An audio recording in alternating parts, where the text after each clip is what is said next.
आप एक बात तो मानते ही होंगे कि इस बार प्रधानमंत्री आवास योजना ग्रामीण के जितने भी फॉर्म भरे गए हैं उनमें से आधे से भी अधिक लोगों को मकान मिलने की संभावना नहीं है। इसका सीधा मतलब यह है कि जितने लोगों ने उम्मीद लगाई है उनमें से अधिकांश को मकान नहीं मिल पाएगा और वजह भी बिल्कुल स्पष्ट है। इस बार आवेदन की प्रक्रिया को मोबाइल एप्लीकेशन से जोड़ दिया गया है। प्रधानमंत्री आवास प्लस एप्लीकेशन के माध्यम से सर्वे शुरू हुआ था। इसका अर्थ यह हुआ कि हर व्यक्ति अपने मोबाइल से स्वयं सर्वे कर सकता था और सरकार को यह बता सकता था कि उसे मकान चाहिए। लेकिन समस्या यह है कि सभी ने यह कह दिया कि हमें मकान चाहिए, चाहे वे वास्तव में हकदार हों या नहीं। लगभग हर गांव में हर घर से फॉर्म जमा किए गए। शायद ही ऐसा कोई घर बचा हो जिसने इस योजना का फॉर्म ना भरा हो या मोबाइल एप्लीकेशन से सर्वे ना किया हो। लेकिन यह सोचना बिल्कुल गलत होगा कि सरकार जितने फॉर्म आए हैं उन सभी को मकान दे देगी। यह संभव ही नहीं है। सरकार के पास इतनी राशि नहीं है कि हर किसी को तुरंत 1,20,000 रुपए या मनरेगा राशि जोड़कर 1,50,000 रुपए से अधिक की राशि दे सके।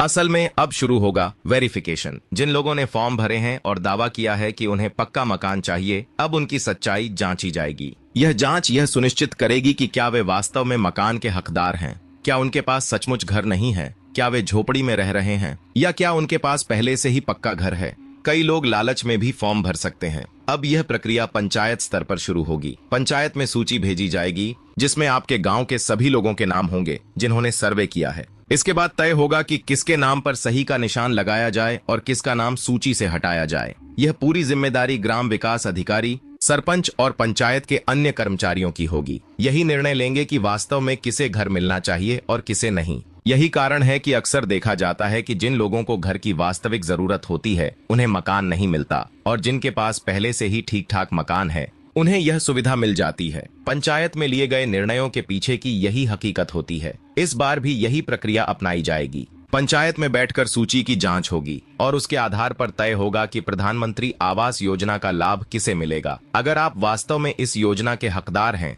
आप कच्चे घर में रहते हैं, झोपड़ी में हैं या आपके पास पक्का मकान नहीं है, तो यह बेहद जरूरी है कि आप अपनी पंचायत से लगातार संपर्क बनाए रखें।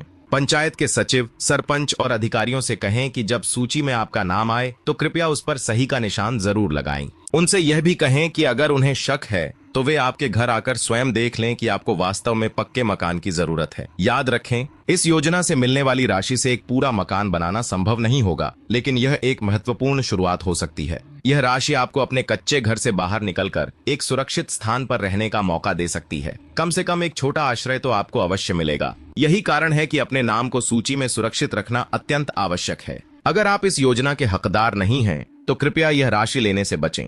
यह सहायता वास्तव में गरीबों का हक है। थोड़ी समझदारी और ईमानदारी दिखाकर आप इस राशि को किसी अन्य जरूरतमंद के काम में आने दे सकते हैं। इस तरह किसी गरीब का जीवन बेहतर हो सकता है और किसी जरूरतमंद को घर मिल सकता है। एक और महत्वपूर्ण बात, बहुत जल्द वेरिफिकेशन की प्रक्रिया शुरू हो जाएगी और कई जगहों पर यह कार्य पहले ही शुरू हो चुका है। इसलिए अगर आपने अभी तक अपनी पंचायत से बात नहीं की है तो इसे तुरंत करें। कहीं ऐसा न हो कि आपका नाम सूची से हटा दिया जाए और बाद में आपको अफसोस हो। दोस्तों, अगर आप चाहते हैं कि प्रधानमंत्री आवास योजना के बारे में पूरी सही जानकारी आपको समय समय पर मिलती रहे और आने वाले अपडेट सबसे पहले आपको पता चलें, तो इस चैनल को अभी सब्सक्राइब कर लीजिए। सब्सक्राइब करने से आपको सभी नई जानकारी सबसे पहले मिलेगी और आपके काम की हर खबर तुरंत पहुंच सकेगी। अगर आपको यह जानकारी आपके लिए उपयोगी लगी हो तो इसे अपने परिवार और दोस्तों के साथ साझा करें ताकि आपके गांव और आसपास के लोग भी सही जानकारी समय पर प्राप्त कर सकें। और हाँ, अपनी राय कमेंट में जरूर लिखें। बताइए, आपकी पंचायत में वर्तमान स्थिति क्या है?